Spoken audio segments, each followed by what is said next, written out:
Constructing your life is about much more than just building a bank account. Each week, join real estate entrepreneur and mindset coach Austin Linney as he interviews guests who are constructing their dream lives and impacting the world around them on a daily basis. If you're an entrepreneur or wanting to start a business, or you just want to hear motivating stories of how others have overcome the odds, you are in the right place. And now for your host, Austin Linney. Guys, welcome back to Construct Your Life. This is Austin Linney here. We've got, is it Nasty Nate? Is that what they call you? Yeah. I'm getting a little older. I think I'm going to switch that up. Recently married. He's a father now. He rides around on his motorcycle crazy. He's a stock trader. He's a pocket. He's got so many things. We don't even know what he's doing. But dude, I wanted to bring you on. And what I like to do with my guests is kind of, they tell their story and we'll kind of see where it goes from there. Cool, man. So the pandemic, I probably should just start there because I feel like that's where my life completely did a 180.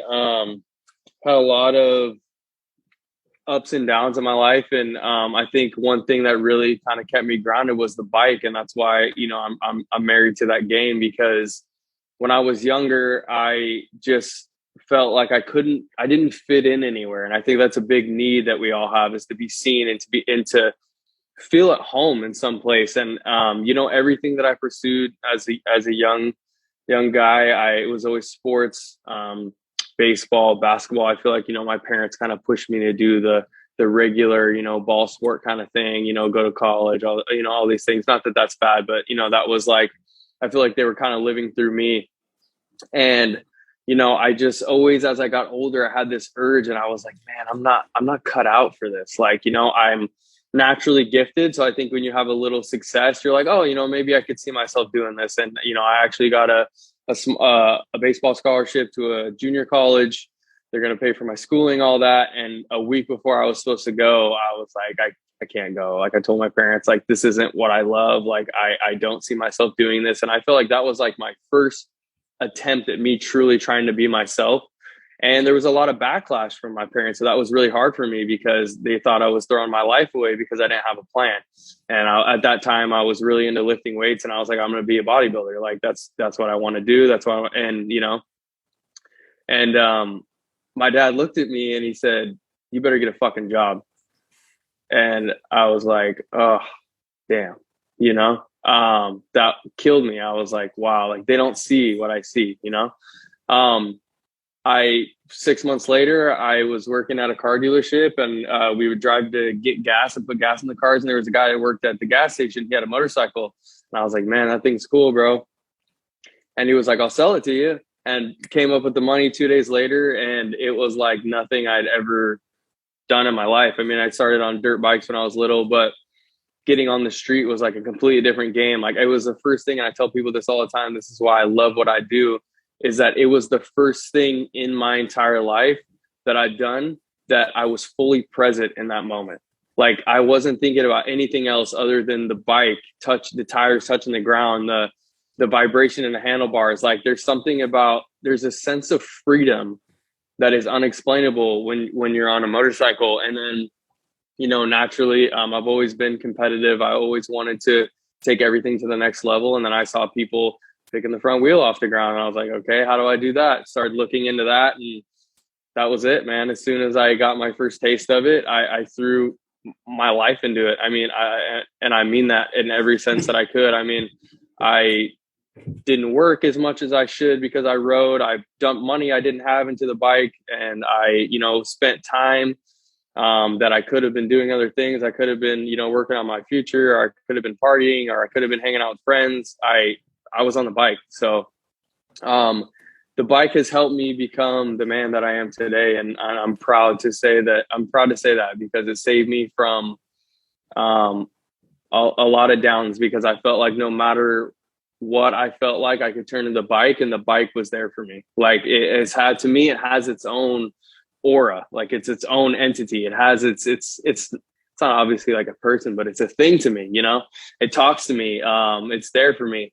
And it's crazy, man. I mean, I really stopped like I thought about committing suicide at one point in my life, and the bike, like throwing, I was like, you know what, like all the goals that you have, if you're not here, they'll never get met. So why don't you at least try? And so I threw everything I had into this bike. And like I said, it's got me into where I'm at now. It's got me into personal development, because a lot of people just think, I'm naturally gifted, which, it's to some extent I am, but at the same time, everything that I've ever done on this bike, I worked for it. And people didn't see the days when I rode alone, because I can't record myself when I'm by myself. And the times that I rode in the rain, and times that I rode when there was snow on the ground. And again, all the crashes and stuff that I don't post. And if it wasn't for me digging deep and trying to find out who I am as a person, and how much is too much, or are you going to quit, Nate, because this is costing you too much money, or, you're broken bones, or, I got in a major accident. That was a big pivotal moment in my life as well. And I never thought about quitting. And I think I was like, I didn't generate a lot of money from this bike, but I was like, this is the kind of stuff that people need to hear about. Like, what does it take and I think it's even better, to be honest, because I think a lot of people are result driven. So when is enough, or when do you quit? When you're literally physically getting thrown on the ground and you're not getting anything out of it. So it's a vision only you can see, right? And imagine the drive that people could have if they knew those things that I went through, and they could use those same tools to further whatever they want and actually seek results. I mean, the results that I seek mean nothing to anybody but myself. So imagine if I can impact people with that, then there is a sense of result that I can see, So that's kind of what pushed me into self-development. And then, trading, actually, same kind of thing. I mean, it came along where I was friends with some guys that were doing it. And I think the biggest thing now that I have a child is my time. And these guys are making thousands of dollars a day on their phone and never having to go anywhere and never having to clock in. And it inspired me to, do the same. And then, I'm able to do my self-development stuff without getting paid for it yet. I'm able to ride my bike without generating income from it and have no worries and no stress, because at the end of the day, my family is now number one priority to me. And if I don't, I want them to live well, and I want to live well, and I got to have, some sort of bag to do so. Mm-hmm. And I think, regardless of where anybody's coming from, or if it's the bike, or it's real estate, or it's trading, or it's baseball, or it's whatever, like what I tell everybody is that you have to do something that's for you. And you alone, regardless if you're getting paid for it or not, because the way it makes you feel in other aspects of your life. And I don't think one of the things I've been doing with my clients a lot is I make them tell me what they really loved when they were in middle school and high school. Mm-hmm. Like, I think as like a 35-year-old up, like, we forget that there's like a life that we're supposed to be leading opposed to that. Right. And it's your statement with your dad saying, get a job, like there's abrasiveness behind it, but there's also pure love if you're standing far back enough to see it. In that moment, you don't see it at all, right? But in that moment, he's worried about your safety, and you're thinking, like, screw you, I'm going to go do what I want to go do that's for me. And I went through the same thing with my dad. My dad was a doctor, and I'm not going to medical school, like, screw that. So he's like, what? but it takes a while. It takes some growing up to realize that it comes from a place of love. It's more compassion. Yeah. So how does one, in a world we live in where everything is copied and everybody's talking crap on Instagram and, fronting and all that stuff, like, how does one find something that's just for themselves, and how do they live in that and not let the external forces like mess with them? Man, that's a loaded question. I have actually been trying to construct like a keynote on that. Basically, I call it like outer direction versus inner direction. So the problem with the internet, and it is a problem, is we're not mentally ready for what the internet brings. And I'm fully aware of what it does psychologically. I've done so much research on it, and you can't argue with me about it, because we're not ready for it. The fact that we can constantly be validating ourselves every 15 seconds or every 5 seconds or every even 1 second, if you want to refresh and refresh and refresh, that is not mentally healthy. And not only are you validating yourself, but you're seeking validation from somebody else. So I feel like that's where our everyday just mental confusion comes from, is we live in a now in an external world. So we are so out of touch with ourselves that how do you know what you truly want for yourself? Because we live in a world now where if it's not on the gram, it doesn't count. And, and we started seeing that in stunt riding. People would post photos and then it would be video or it doesn't count. And it's like, and then people start to forget, like, what are they truly riding for? And I'm a big advocate with that too. Or, what are you truly doing what you do for? I won't use riding as every example, but why do you do what you do? And if you don't know why you do it, then you're lost. So I feel like the best thing people can do, really, honestly, I think, is to shut the internet off. Like, I know for myself, like, I'll go sometimes through my day. I mean, I'm victim to it too. I think the algorithm is meant to play you.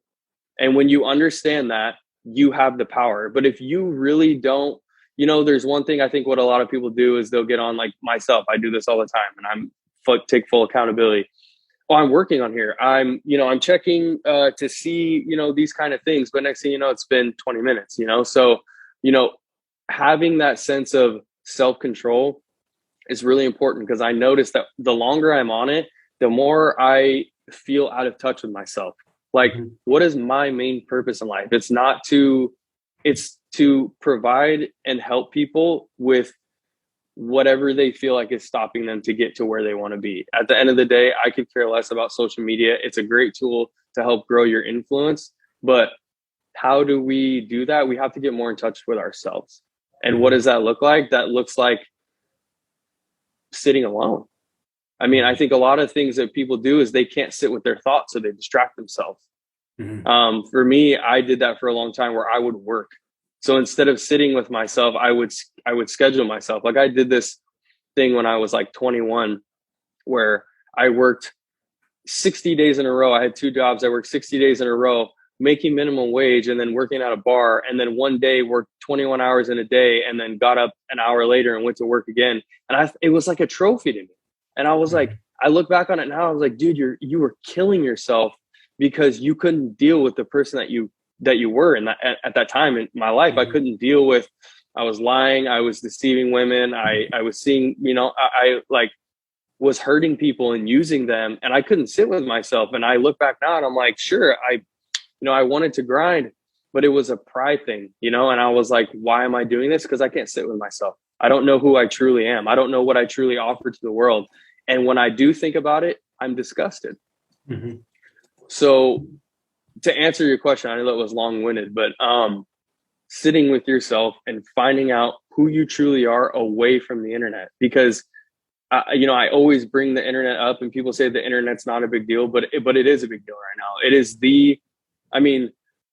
millions and millions and millions of people every day are played by the algorithm because they get paid based upon how long you're on that thing. So they know. Have you ever seen the documentary? What is it called? It's about social media. Yeah. So that thing blew my mind, right? But it's so true. And I think that we're just out of touch with ourselves because we're so worried about likes and comments. And it's, what was the word that I used? It's validation all the time. But how do you validate yourself? Do you validate yourself by serving others? Do you validate yourself by, the work that you do? Maybe it is something that only it's for yourself. Like, I would say for me with the bike, like, the feeling that I get is for myself, but then I realize that I inspire other people as well. But the validation that I seek is me setting a goal and accomplishing it. So finding your own validation and finding out what and why you truly do what you do. Because if you're only doing it for the internet, which is, I feel like what's happened right now, we're out of touch with ourselves. And that's where I feel like a lot of mental issues come from and stem from. Yeah. And I think ultimately, like, it's, I have a friend who coaches men, and he said something to me when I visited him a while back in San Clemente. He said that for 3 weeks, he purposely didn't work out because he wanted to see what he would say to himself. And he would stare at himself in the mirror. Mm-hmm. And he wanted to make sure that him going to the gym every morning was for him and not for Instagram. Wow. That's big. That's big. And I was like, wow, dude, that is some deep. And he would stare at himself naked in the mirror, and he would talk to himself. Mm-hmm. And he would, that negative side of himself, he would say, no. It's okay. Because he had a scar from when he was a bouncer, and he like hated it. And I'm about to freak you out, bro. He started talking very nice to himself, and he started meditating on it, and the scar went away, bro. Oh, I believe it. Dude, you're not going to surprise me with anything. I know a lot of people will be surprised by stuff like that, but the people really don't understand like what the mind does. Like it's unbelievable. I mean, that's why I listen to a YouTube video every morning, Earl Nightingale, and we become what we think about. And then he says that only, everyone is self-made, but only the successful will admit it. Which is like, boom, right? I mean, everybody is self-made. All those things, like you said, are just mind-blowing. And to give like context of what we're really capable of, I mean, it's unbelievable, bro. And I love those types of stories. I'm totally with that. I love it. I love it. I mean, I've had similar stories, like not physically like that, where I'm like, dude, this is exactly what I pictured. Like, this is exactly where I'm supposed to be. One of the helmets that I used to wear was an Icon Motorsports helmet. And I had a buddy that was a mechanic there, and they make helmet jackets, whatever. They do their own bike builds. And that's why he was a mechanic there. It's actually here in Portland, Oregon, where I'm from. And I was a videographer, and I was like, I want to work there one day. And my friend was like, well, how are you going to do that? I was like, I don't know, bro, but I've seen it. Like, I've had dreams where I'm in the building, because I've been in the building before. And I think that's huge, is actually seeing and feeling what you want. And man, I had some opportunities pop up, and like 3 years later, I got an internship there, and it was just unbelievable. It's like, I don't even take it as like a huge deal, but I take it differently than other people think I would. I accomplished like a big goal, and it was like, but that wasn't the end. That was literally the beginning of what else can I do? Like, what else can I envision? And what else can I make come to life? Because that was just a stepping stone in my video career, and help me with create relationships with the bike. But I mean, just to have that happen, I mean, this is like the mecca of today's age, like helmets, like for stunt riders at least, and for, the younger generation. And I'm like, I'm working here. Like, I pictured this, I envisioned this, I created this scenario, like, and I envisioned it all the time. And next thing I know, I'm moving my computer into this building. I mean, crazy. And the second part of that, and I've had to, a buddy really told me this one day. He said, be careful that everything that that you wish for 6 months ago, you aren't currently living and don't realize. Yes. I love that. That's great. And so I stopped in my tracks, because I was like, wait, I wanted to do a podcast. I wanted to be an entrepreneur. I wanted to be traveling around helping entrepreneurs and Airbnb, and I'm doing it, and I'm sitting here complaining everything that you wanted, right? And it's like, you're busy. I'm busy, right? Well, it's funny that you say that, because I was going to mention that earlier. The number one thing that I want to stricken from the American language is I'm busy. How are you? I'm busy. Dude, it's bullshit. Everybody's busy. We get it. Let's talk a little more. How are you really? Like, how are you really? Like, are you okay? Let's have a real conversation. Let's not have this surface stuff. Because I think, especially in this time and age, like with social media and everything, we really need to check in on people. Like, are you really okay? Right? Because 90% of my clients, if you looked at them on the surface on social media, you'd say they're crushing it, and their whole life's falling apart underneath it. You know? And it's like, we really have to take a minute, pause, and say, one of my favorite lines, my coach, he says that most people live their life like this. Yep. He said you see the cover. He said, he said, pull it back, breathe for 2 seconds, and really talk to people and say like, hey, especially in the space that I play in most of the time, which is recovery, and you could be sober for 6 years and then something happened or your girl leaves you. Like you have to like, and when you feel compelled to reach out to somebody, like just don't assume that they are good. Like we really need to become this more compassion, humanity stuff is really something I'm pressing for. 100%. I agree. And it's crazy that you say that about the things that we talk about. Because actually, all this, like, I always was such a physical person. Like I would get whatever I want, I'm going to get it from the work, right? I'm not going to get it from, I didn't even realize that I was kind of manifesting these things. And my girl really put me on to like the law of attraction and The Secret. Like there was things I was doing that I realized, before younger, I was like, wow, like I did envision that and I did manifest that, but she really put me onto it. And one thing that I still do to this day is I have a higher standard for myself in my income. And so what I'll do in the meantime is I'll say that I'm broke. And my girl's like, do you want that? Like, why do you why use that word? Well, because my standard is high. So every day I'm like, I got to do this. I'm broke, but I'm not. And she's like, be careful what you say, because don't think that if you really think that every day, and this is something that she put me onto too, is people would pay for your life. So how are you broke? Like she did this to me when we first met, when I was a very negative person in a super dark place, and the bike was my life, more important than her. And I told her that, and she said, what would you pay for your right arm so you could twist the throttle? I said, everything I have. What would you pay for your left arm so you could pull the clutch in? Everything I have. What would you pay for both legs so you could jump over the handlebars? Everything I have. Okay, so are you broke? I'm not, right? People would pay. That people don't understand is your biggest downfall. You think somebody else is praying for that. And I think gratitude is the fastest way to turn everything around, is gratitude. So what are you actually thankful for? I mean, there's so many people, I've always had, I don't know why, and I'm, like I said, I'm fully transparent. I've always had big, I would say, mental issues with money. It's never enough. I haven't explored that. I'm not really sure why, but, my girl is like, Nate, what about these people that have all this money and they can't find a genuine relationship? They would pay for your life. They would pay for a girl that was there with them when they didn't have a car. I know a guy that has $280 million that would pay to have your girl, like to have somebody that truly loves him.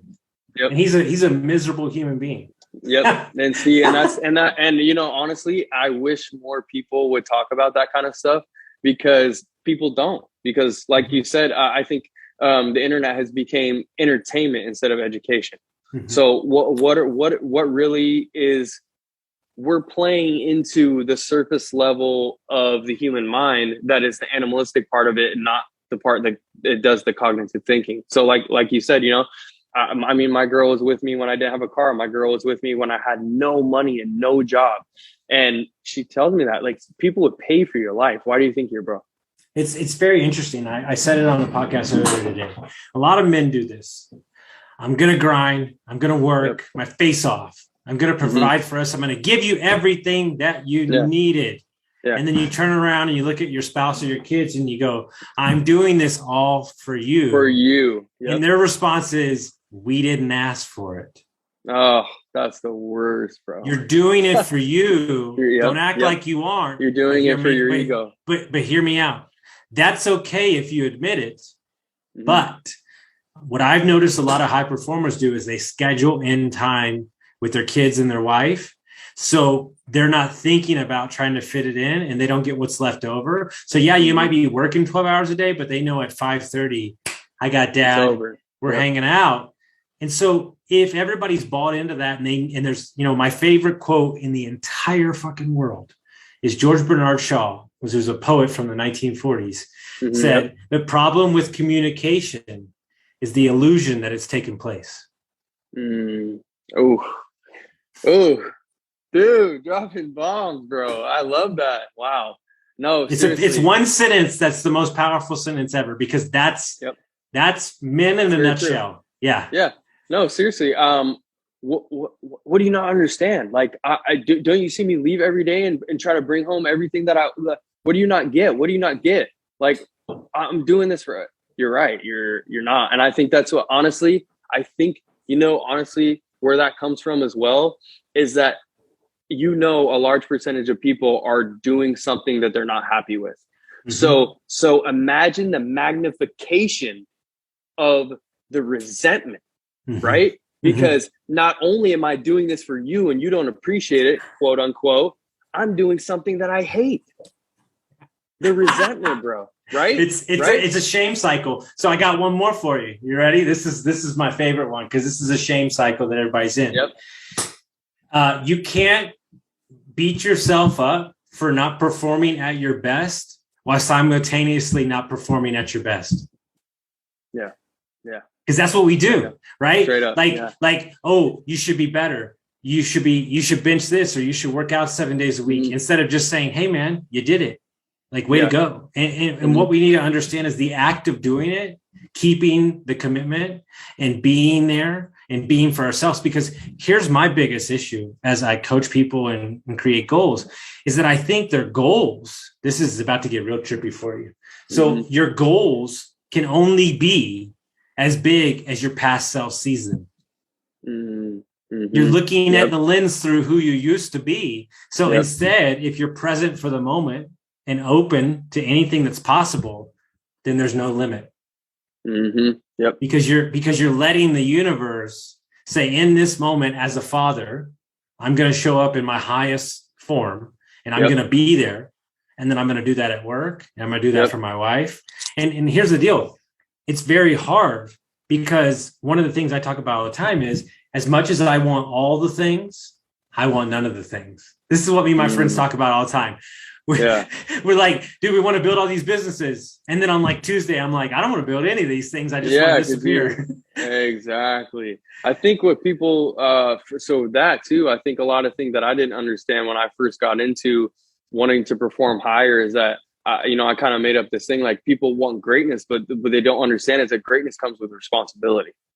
And that responsibility can be very large. Like, if I want to be a great father and a great husband, I have a lot of responsibility. Like, I tell people this all the time with, like you said, this is kind of tags along with the, I'm doing this for you. So if I go out and work, 12 hours or whatever that looks like, and I'm doing this for my son, he doesn't care. All he knows is that when I come home, am I there or am I not? Do I come home and I hit the couch and do I fall asleep when, we're having our time? Or am I there with him? Am I playing with him? That's all he cares about. I think there's like a misconception that we have to, and I've seen it. I don't know if Bruce Lee actually said it, but you see it on these memes all the time, is that instead of giving your kids everything you didn't have, teach them everything you didn't know. Because if I give him something, it's the same thing. Teach a man to fish, he eats for one day, right? Give a man a fish, he eats for one day. Teach a man to fish, he eats for a lifetime. If I give him something, he doesn't know anything. There's nothing for him. Then he's not self-sufficient. He's not independent. And that's one thing that I had to learn really hard on my own, is that my parents coddled me and they did a lot of stuff for me. And so the mental stuff that I went through was me stepping into an individual at an age where I thought I should already be independent and self-sufficient, and I wasn't. You know what I mean? Yeah, that's a mind twister. Yeah. So how do I teach him all the things? And I firmly believe I live my life in metaphor, and I'm going to teach him, the same way. And I just think that is so important, especially like you said, is that kids don't see that. He doesn't care how long I've been gone. He doesn't. I'm putting. My girl says this all the time when men use that. Because we talk about this stuff all the time. I'm putting a roof over your head and the food on your table. That's to be expected. That's the bare minimum. Yeah, that is the bare minimum. That's the bare minimum. And when people say that, should you be grateful? Absolutely. But should me as a father, should I say the reason that I'm gone or the reason that I'm not present? And I have to check myself on this. consistently every day, am I proud of the bare minimum? No, I want to be great. I want to be excellent. I want to take it to the next level. So I can't stay in that.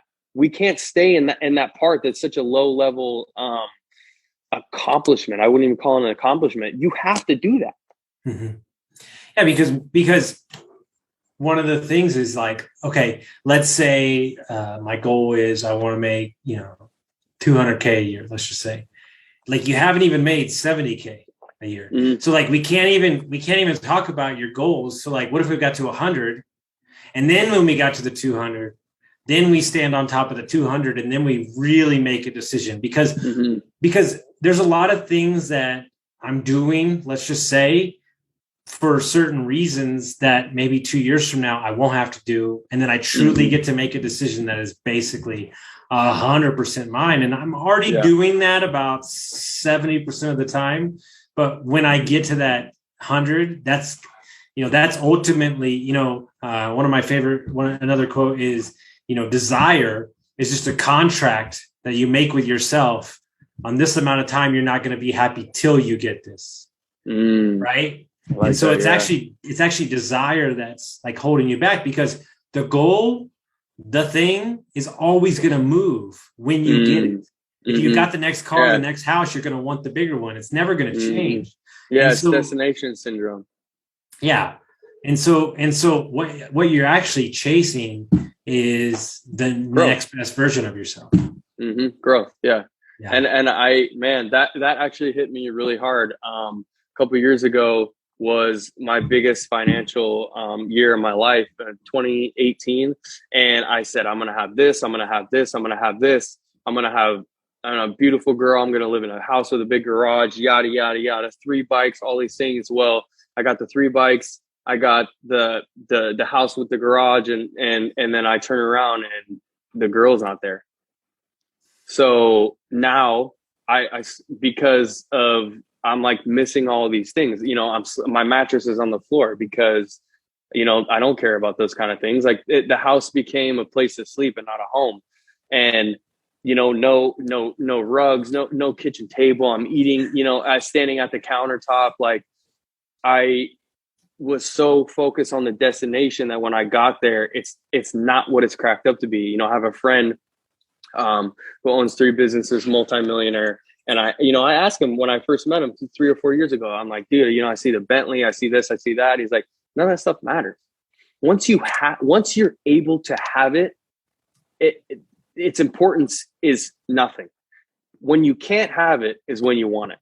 But once you're at a certain point, he said, like, if I make $200, $300, $400, $500, $600, $700,000 less a year, I won't even know. But people that don't have it, we count pennies, right? Yeah. So what we're truly chasing, and I actually talked about this early on in live, what we're truly chasing is growth. Like, because once you get to that destination, you get there, you open the door, you're like, ooh, this is going to be the greatest thing that's ever happened to me. And then boom, you're like, now what? And that's why I coined the term that goes along with my brand, that wasn't shit, because that's the attitude. So except for it's in failure and in triumph. So when I do fail and I look back and I'm like, that wasn't shit, I'm not going to let that beat me. Right. And then when I succeed, what we do is we build our goals up in our head sometimes. And we're like, this is so big. This is so unattainable. Why do I think I'm worthy of that? Right. Why do I think I could ever do that? And I know that if I put my effort into whatever I do, I will have it. And I'm like, wow, why didn't I think that was big? That wasn't shit. Right. Yeah. So that's where that came from. And that's just how I live my life ever since, I coined the term. Like, everything that I ever thought was going to break me wasn't shit. And everything that I thought, like, this is going to be my, absolute peak, it wasn't shit. And I've done more. It's never as bad as it seems. It's never as good as it is. It's somewhere in the middle. Yep, it's somewhere in the middle. Yeah, there's a guy named, he's my favorite dude to watch right now, just giving nasty amounts of value out. He wrote a book called $100 Million Offers. His name's Alex Ramosi. He makes like 1.6 million a month, a week. Like, this dude is a savage, right? He taught like all the guys, right? Book is 99 cents. It's the best book I ever read. His YouTube channel is amazing. And he said, listen, guys, I got 150 mil in the bank. I've done the cars, done the jets. I don't care. Yeah. Because it really doesn't matter. He goes, it really doesn't matter. He goes, it's just a game now. He's like, I'm seeing how I can work less, make more money, support my team, grow a bigger team. Yep. When you start clipping and you start getting that momentum, you realize that like, hey, it's great. Awesome. Let's go. Like, it's not really, and it's not really like my dad always, you know, and I never realized it till like the last couple of years. Like my dad told me, he's like, dude, when you go from like 250 to like 350, like he was making that a year. Like, he's like, it's not really like you've got everything that you need at that point. It's not really going to do anything over that. It's not. Exactly. And it's hard for young people to understand, right? It's hard. You know, what's the first goal they say? I'm gonna be a millionaire. Like, and I'm like, do you understand how much work it takes and like how much dedication and time and sacrifice? So, you know, I love that we're talking about this. If people want to follow your content and they want to see what you got going on, how would they do that? So I'm at Nasty Nate Jr. on Instagram. I have a Facebook page that's the same as well. I'm not as active on Facebook. And then I'm also on YouTube, Nasty Nate Jr. as well. And then I have a podcast on Apple and Spotify, it's called That Talk. I'm not as active on there. I'm trying to figure out whether I want to keep doing solo dolo or I want to do, doing it with people. I think doing it with people is a lot better, but it's easy for my schedule just to kind of have a thought and kind of knock it out. But yeah, man. I love it. Guys, if you like this episode, send it out to your friends. Follow Nate, and we'll see you next time, guys. Thank you.